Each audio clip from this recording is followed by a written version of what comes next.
Welcome to Your In Depth, where we walk through and break down our favorite fictional universes while tallying up the kills. Today, we are beginning The Mandalorian, which really needs no introduction, so let's get into Chapter 1. We start by following the Mandalorian tracking down a target. He is on the planet that's name is on the screen. I don't want to try to pronounce it. This is an icy planet found in the Outer Rim territories, and this is the first appearance of this planet in Star Wars. Mando enters a small outpost named Ferryman's Reach, and in there he enters a bar where a blue guy is getting roughed around. This blue guy is played by Horatio Sands, and he's just a goober. A blue goober. Blooper?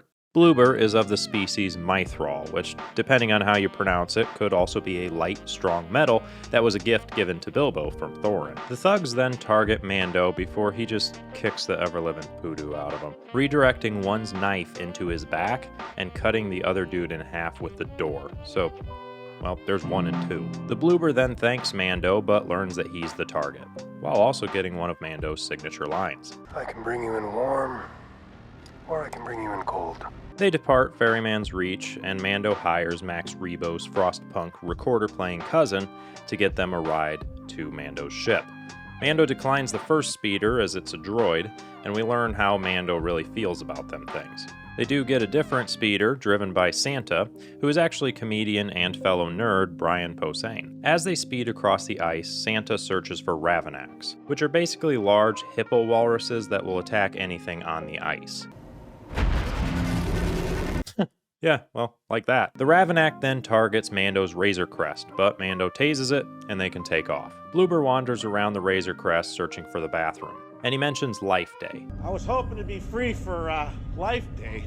Which, if you didn't know, is basically Star Wars Christmas. Either way, Blooper gets caught snooping around and gets his evacuation port frozen. Mando lands on the planet Navarro and meets up with Chubbs, collecting his payment for the jobs he's completed and delivering the targets of said jobs. Chubbs then gives Mando a new target, the one-eyed alligator. But I tore one of that bastard's eyes out. No, but he does give him a tip for a big job and some information on how to find the contact. Mando meets up with the contact to find a cell of Empire remnants. The contact gives him information on a new target, and also gives him a down payment in the form of pure Beskar, which he uses at his tribe's armorer to get himself a new shoulder plate.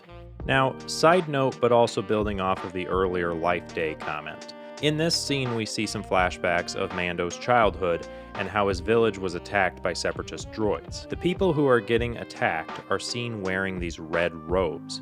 Now, in the fever dream that was the Star Wars holiday special back in 1985,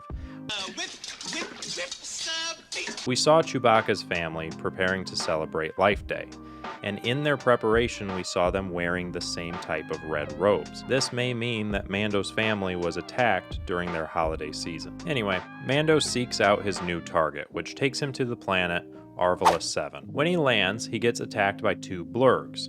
The blurgs get tased, and in comes Queel, an Ugnaught. Now, we first saw Ugnaughts in Empire Strikes Back. They were operating the carbon freezing chamber on Cloud City. Queel tells Mando that he will help Mando find the target, at a price of getting to keep one of the blurgs that they just captured. An interesting fact about blurgs is that though we have seen them before in Star Wars, their first appearance was in the 1985 made-for-TV movie Ewoks: The Battle for Endor. Queel teaches Mando how to ride these blurgs, as it is the best way across the land to Mando's target's location. Which actually reminds me, this episode of Your In Depth is sponsored by the upcoming romance movie seen in the following preview. Have a look. I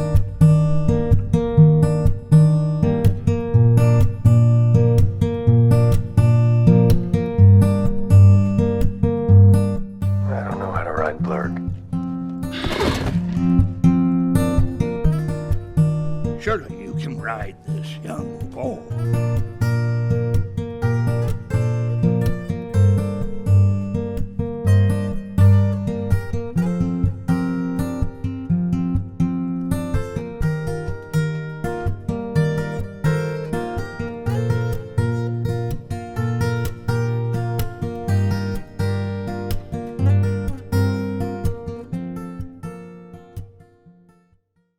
Anyway, coming back, having learned how to ride blurgs, Mando and Queel set out and arrive at an overlook.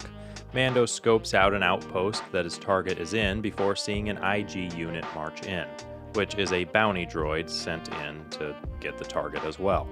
The IG unit opens fire and kills 5 of the Niktos occupying the outpost. Mando sighs and walks down, confronting the IG unit and coming to an agreement to work together.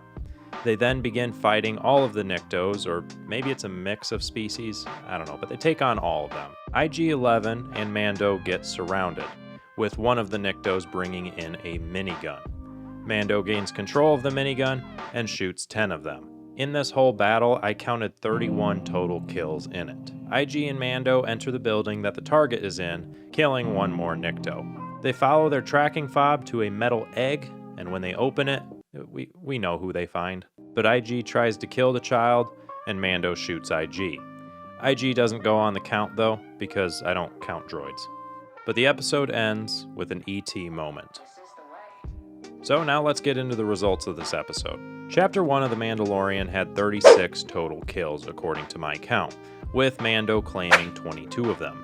That puts his kill count at about 61% of the episode's total.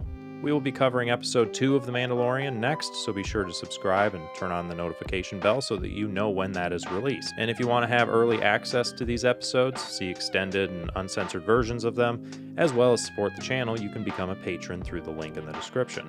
You can also join our Discord and have access to my notes and results for the kill counts, as well as just have a conversation with me and other members. Other than that, be sure to check out the podcast, and I'll see you in the next episode.